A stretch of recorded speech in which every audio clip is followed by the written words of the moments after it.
So the bike that you're on right now is actually Karen's. It's a little bit smaller than the other bike. Okay.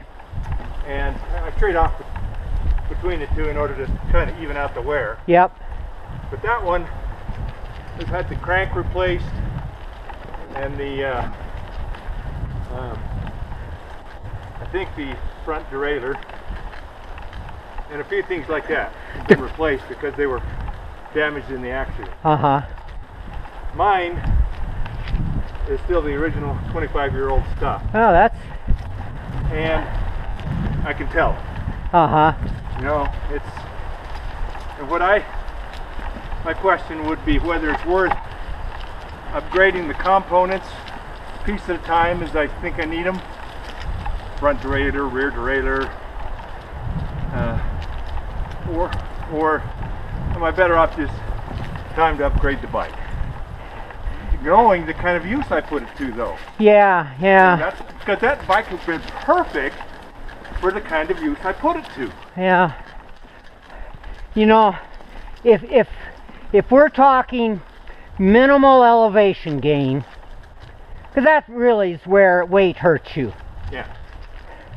I'd probably just upgrade components. If there was much elevation change, I would decide the other direction. Yeah. And some things, you know, like the...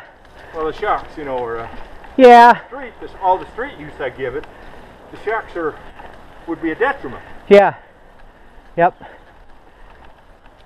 And as far as upgrading, some things would be just service. Have you ever had the bottom bracket bearings replaced?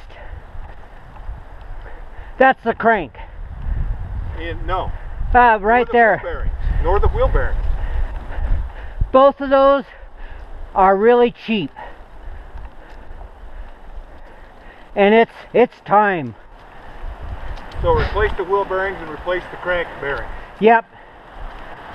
Which, you know, on the bike you're on, the whole crank was replaced, so I'm sure the bearings were too. Yes.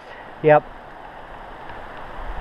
So, but maybe do the wheel bearings on that one. Yeah, and you know, to be honest, take it to a bike shop. Oh yeah. Yeah. Oh, yeah. They hire a 14-year-old kid to do that. Yeah. They love it. They'll do a better job than you would. Yeah. Yeah. And it's cheap. Yeah. No doubt. How long do you have to replace the chain? Look up on the internet and get a print a chain gauge. They stretch. Yeah. And that's the best. Well, what I had with the other bike was I had one of the middle gears on the back broke a tooth. Don't know how. Yeah, yeah. But broke a tooth. And so I had them replace it. And yeah, when they did, it clunked. It really. This and this. If you ever go to a new this, get a new chain right away. Well, the problem was they only replaced one of the sprockets. Oh, not the okay. whole. The one, yeah. Not the whole. And nowadays it's a cassette. So I did replace yeah. the chain, and now the chain doesn't seem to quite fit the other gear. Yeah, yeah. Is that plausible or not? Oh yeah, completely. And these get scooped out from where? This is steel. This is steel. This on your bike is steel. You know, this chain has.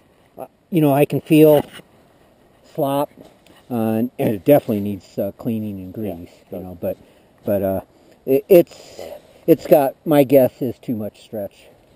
And how about the gears? I mean, this one has the least use. Are the gears back there? Well, you know, they look pretty circular rather than elliptical. Yeah. So my eyeball says not bad. In general, you replace this more frequently than this. And like I said, if you ever replace these and my mistake was then that I replaced just one of the gears instead of the entire set. Yeah. And and you know, depending on your terrain, I use these more than these because I'm steep. And if you're on the highway, you might be using these more. So because they are a cassette system with replaceable cogs, you know, you could say, well, I hardly ever use this one, and I'll just replace the worn ones. You know, it's a call.